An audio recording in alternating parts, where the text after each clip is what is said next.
Hi, this is Jonathan with Conversations in Real Estate, and today with us we have Bernard Lee, a Houston realtor. We'll have a conversation with him in reference to why he became a realtor and things that he does in his real estate career that helps him become a top agent in the market. Thanks for having us in today, and thanks for being here with us. Thanks for having me. So just a couple of questions, and we'll keep it nice and simple, right? All right. So first of all, tell us, why did you become a realtor? I've always had a passion for real estate. In early 2000, I was a mortgage loan officer. So I did that for almost 8-9 years until the crash in 2008, after which I got out of the business, but I always had a passion for real estate. Got in the car business for a little while, but I always knew I wanted to be in the real estate space again. Done some investing back in the day. And when the opportunity presented itself, I said, well, do I become a loan officer again? Or do I go and get my real estate license? Like most people, I got hooked on all these HGTV shows.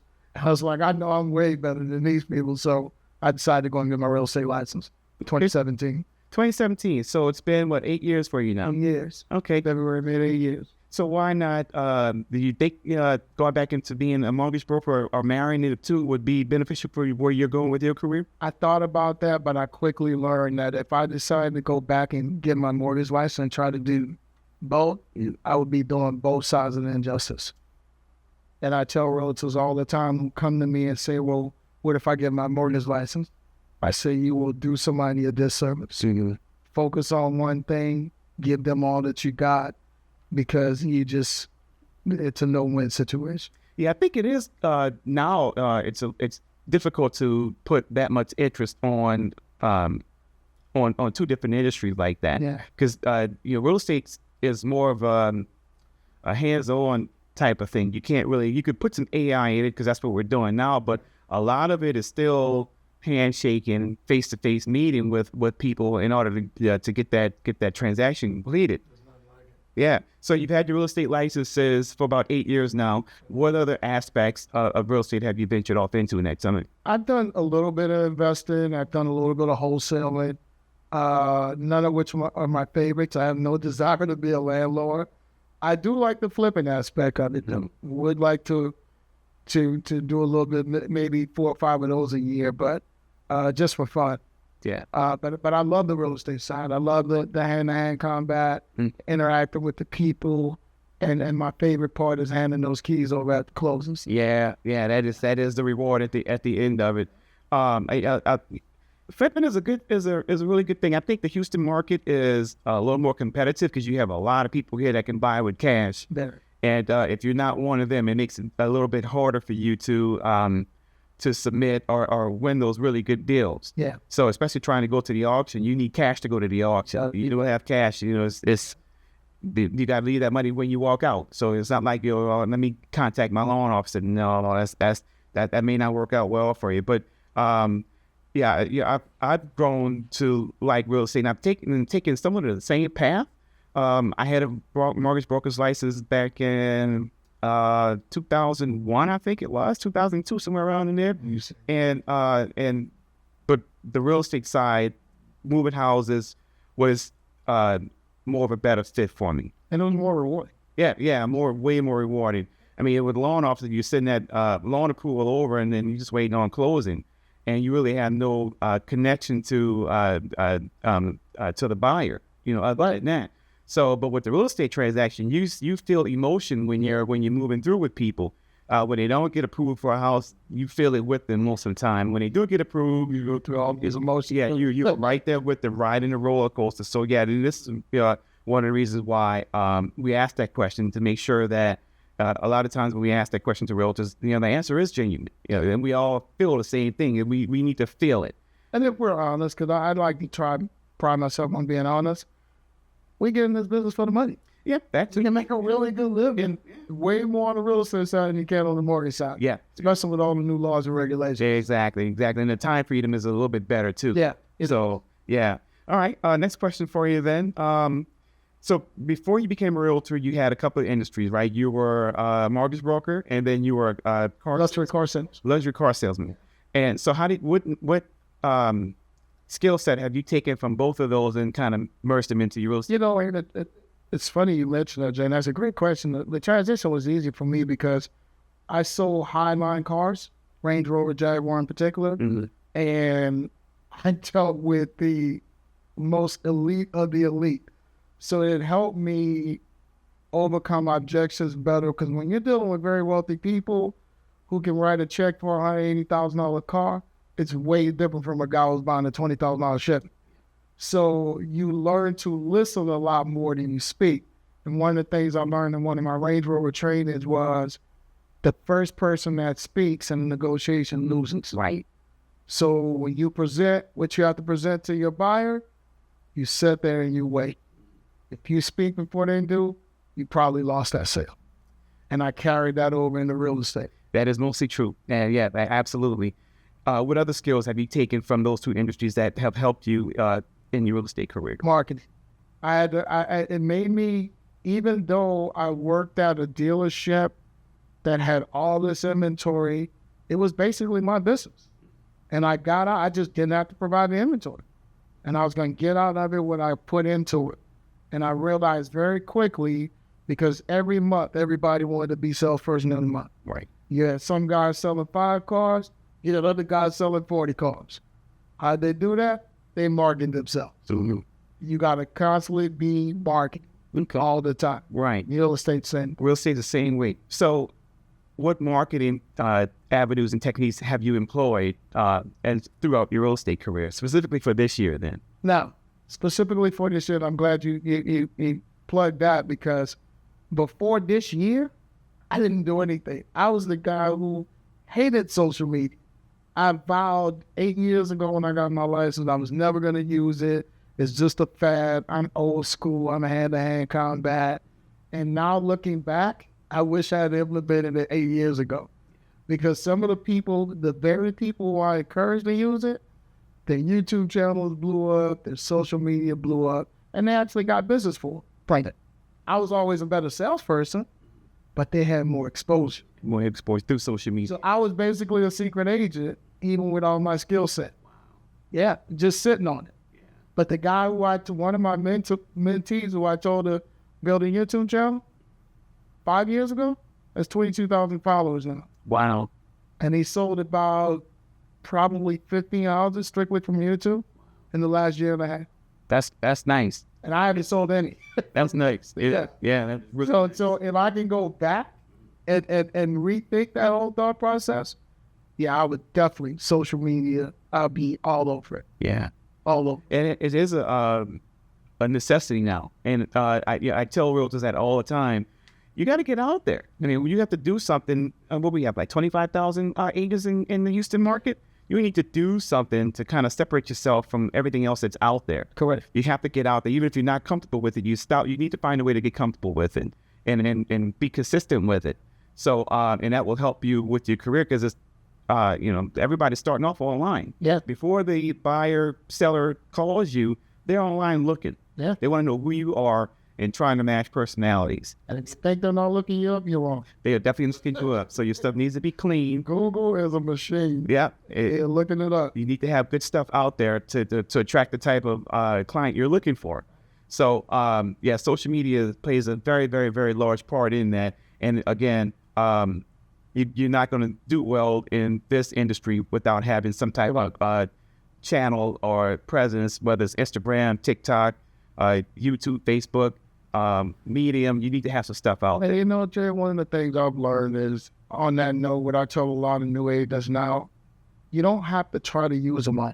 Right. Pick one or two and get really good at it and then grow from it. Because once your name is out there, it's out there. But you don't have to try to have 17 socials and 5 YouTube channels. You just need one. Right. And 1 or 2 other platforms, and you're good. Yeah, because it is difficult to maintain all of them. And they all have a different format on how they want content placed on there. And that's time consuming. When you should be out, farming your area, handshaking and prospecting, and finding new clients. You don't want to spend a whole day doing your social media. That's a lot. It becomes a whole other job at that point. It's hard for you to maintain that. And hate it. Then you're going to start hating, and it becomes difficult for you to do that when you start feeling like that. So, which brokerage office are you with now? I am with EXP now after being an independent for the last 5 years. I decided to join forces with EXP. Okay. They gave me a business without having to run the business. So all of the things that I was struggling with from the business aspect of it, because people fail to realize that even though you become a realtor, you're basically a business for yourself. You are the business. You are the business. And which means you gotta market yourself, you gotta invest in your business, you gotta pay for things. Well, EXP gave me a platform that took away all of that. What I liked about their platform even more is that I can network around the world. I don't have to just stay in my market. So I've got agents in Dallas, I've got agents in New Orleans. I'm talking with a guy in Dubai right now. Anywhere EXP has a presence, I can recruit an agent they find. So, yeah. So where were you before EXP? So a smaller office? Smaller office, it was independent. My career started at RE/MAX. Okay. I did my first probably 15, 16 months. And then I was approached by a guy to purchase a Upstart franchise. I was one of the first franchisees. So it gave me an opportunity to basically act in the capacity of a broker without being a broker. Mm-hmm. So I paid my fee for the franchise. I ran the business, but I was the business. Yeah. So everything that I had to do, the office space, the internet, everything that comes with running a business, it was all on me. Mm-hmm. It was exciting at first because I figured I can go out and I can build this massive team. Everybody's going to buy into the vision, and we're just going to make gobs of money. It was everything but that. So, yeah. That's a load. Yeah, man, it's a load. So a few years into that, I did that for about 3 years, and I got presented with an even better opportunity. Similar, but it was a tech company, and I was starting to play in the real estate space. Okay. Very high tech. They were based out of Silicon Valley, and they gave me even more tools than the independent thing gave me, but they were very expensive to work with. Mm. So again, got a chance to take it even a step further. I could have my own brand, use their platform, all their tools and resources. Mm-hmm. The business was still on me. So if the agents aren't producing, you're not making money. So now you're focusing on personal production as well as trying to run a business. As a one build is a lot. Mm-hmm. And then the EXP came along and said, hey, look, you can use our platform for $85 a month.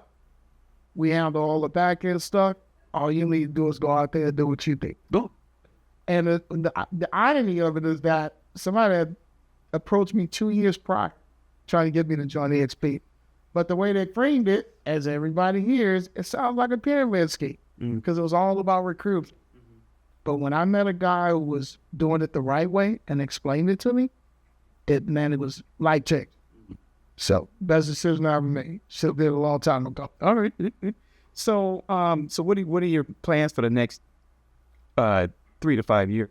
So the next 3 to 5 years for me is to grow. We have a thing in EXP that we call revenue share. A revenue share is basically a downline where I can recruit agents anywhere in the world, anywhere in the U.S., and I think we're in 32 other countries now, and bring them into my organization. Every time that agent closes the deal, I get a percentage of their sale, and they also have stock options. Okay. It's really attracting me to them because I'm in my mid-50s now. Mm-hmm. So I'm not looking to sell real estate the rest of my life. I'm looking to have an exit strategy. You know, we don't have a 401k, but we got stock options. Mm-hmm. We got stock options. I can build a downline that would creates a residual income for me, whether I sell another piece of real estate or not. Okay. So for me, my goal by the time I'm 60 in 5 years is to be able to exit out, have a 6-figure residual income coming in, and go somewhere and get a drink with an umbrella in it. So that's the goal. Like them. All right. So, well, let me ask you this. Let's kind of segue a little bit back to the real estate stuff. You've been in real estate for 8 years now. What advice would you give a new agent? The best advice I would give a new agent is when you come into this business, come into it for the right reasons. Don't come in it because somebody told you oh, you're going to make six figures in your first year. It's possible, but there's a methodology to it to get to those six figures. The other piece of advice I would give them is pick a niche. Don't try to be everything to everybody. And comparison, please stay away from that. It's the death of a career. Don't compare your year 1 to somebody's year 5. Right. Because I'm like, that thing is going to kill you. So it's ego buster. It's an ego buster. And I tell people all the time, just pick a niche, pick a lane. Pick a lane and master that lane. And you can always pivot in year 2, but always frame everything in 12 months. Give yourself 12 months to see if it worked before you jump ship. Because I was notorious. I was the president of the Shiny Object Club. You know, every time something new comes along, I'm trying it. I don't care what it cost me, what kind of time it took, and I never really locked in on focus. So if you're going to be real estate, people do real estate part-time and are successful. It's really a full-time. It is a full-time business. If you want the what you see those people on social media. And yeah, you need to be in it to be in. You got to be all in. You got to be all in. But don't try to be like them. Mm-hmm. Like find your niche. Your niche might be first-time home buyers. It might be 55 and older. It might be new construction. Yeah. But pick one thing. Yeah. There are a lot of niches you can find on the residential side. Yeah. So with that in mind, what is your niche that you've gotten? Where did you start and where are you now? So where I started was when I got in the business, I just knew I was going to go out and get all these high-end clients that I had dealt with for the past, 18 years, but I was humbled quickly. And so my first year at RE/MAX, did a few sales. First few months was rough, but suddenly I started getting a wave of rentals. And nobody in the office wanted to do rentals, so then like, give it to the new guy. So once somebody explained to me that I got 50% of the first month's rent with just signing the lease, I saw that the concept. I was like, I can do this. So before you know it, I was closing 10, 15 rentals a month, making $10,000 a month. Yeah. And became Rookie of the Year my first year at RE/MAX. And then I kind of got away from that, then you get this itch, you want to be a luxury agent, and you want to be this, you want to be that. And then I finally found my way gravitating toward new construction. So I spent the last few years kind of specializing in new construction. But now I've kind of come back to my roots and I'm doing rentals again. Okay. And I love it. So that's why I would tell new agents, man, it's low-hanging fruit. It's right now money. Everybody thinks that, I'm going to just go out and get all these buyers and sellers. It's not as easy as they make it seem. Right. You're not going to become a millionaire in 30 minutes between commercials.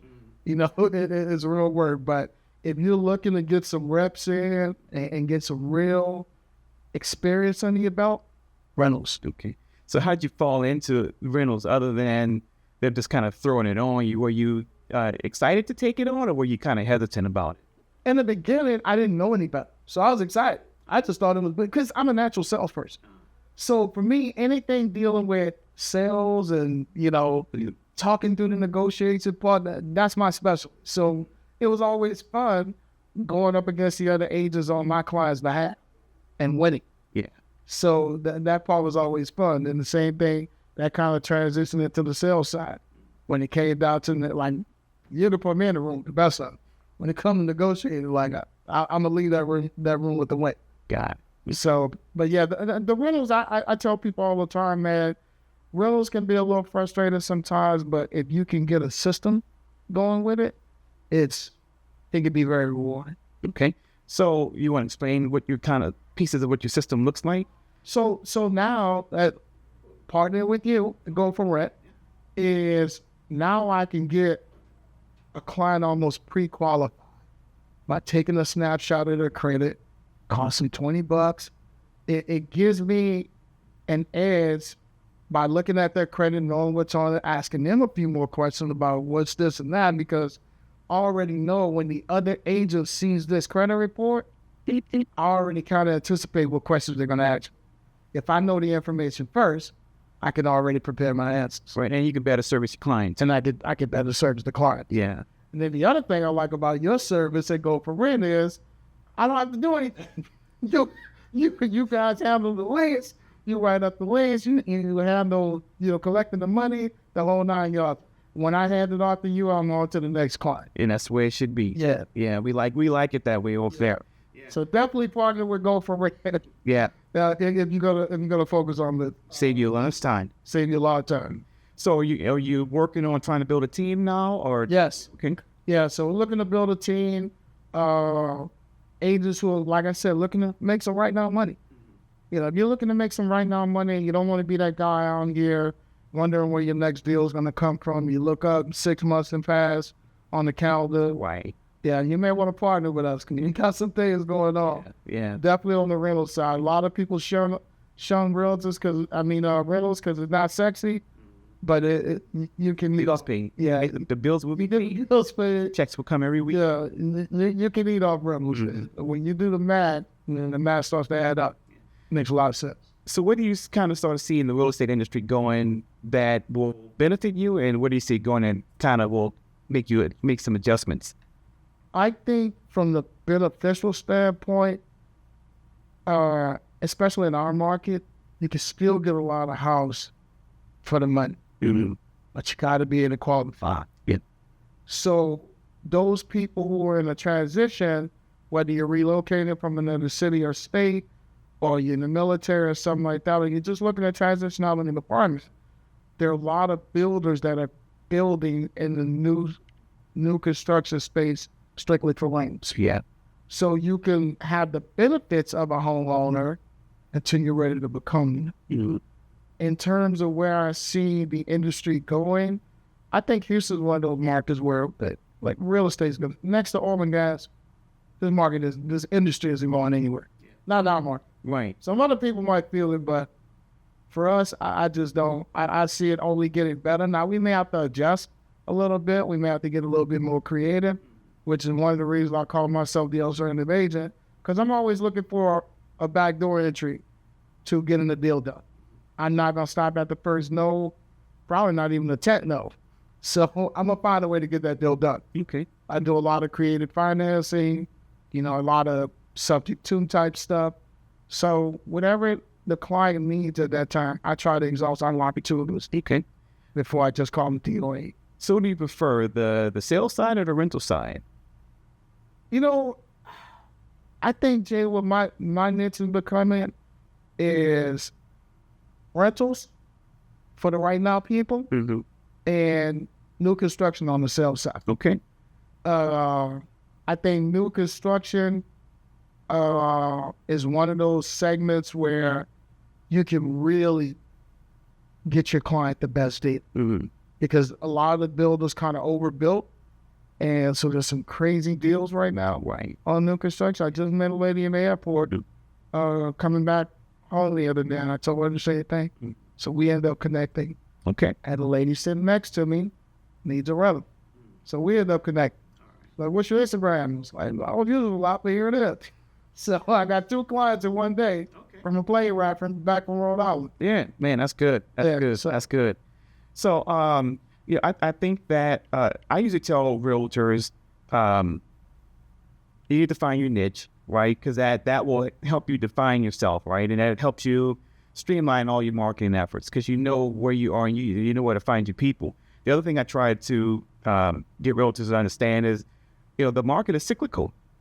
We run through a period where everything is good, and then we run through a period where everything is drying up, and you need to have something in place to kind of offset that downtime, whether it's a side hustle or something else. But I do believe if you do a side hustle, it needs to kind of run parallel, or it needs to kind of be related to what you're doing. Do you have anything like that you're looking at doing that would that you would consider a side hustle? So for me, I think rentals are the side hustle. Okay, yeah. I think rentals are the side hustle because here's the beauty of rentals. There's no timeline for those people.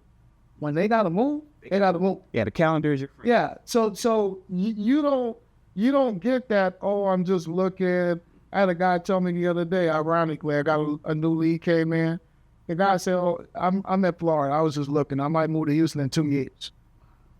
In 2 years, I may be with Jesus. I'm like, I don't know, right? You know, so, but somebody who needs to rent, they have to do it right away. Right. And see the transition because of the school year.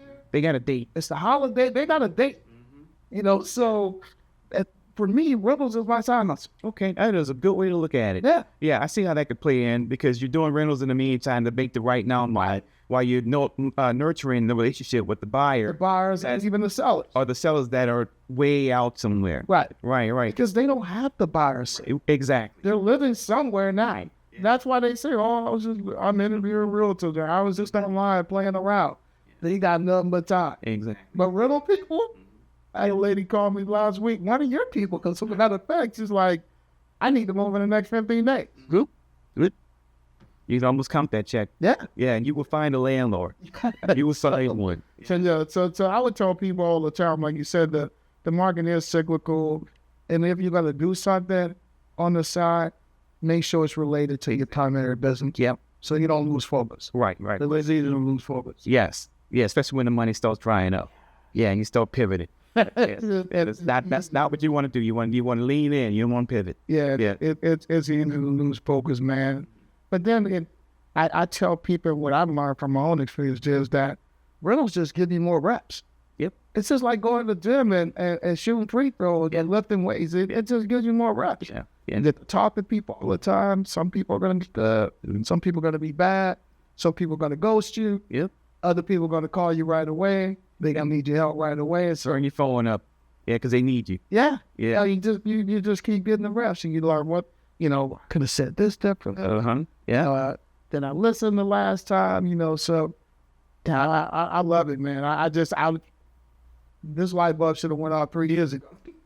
But it wasn't until I met you that it really kind of came back full circle and made sense. So, yeah.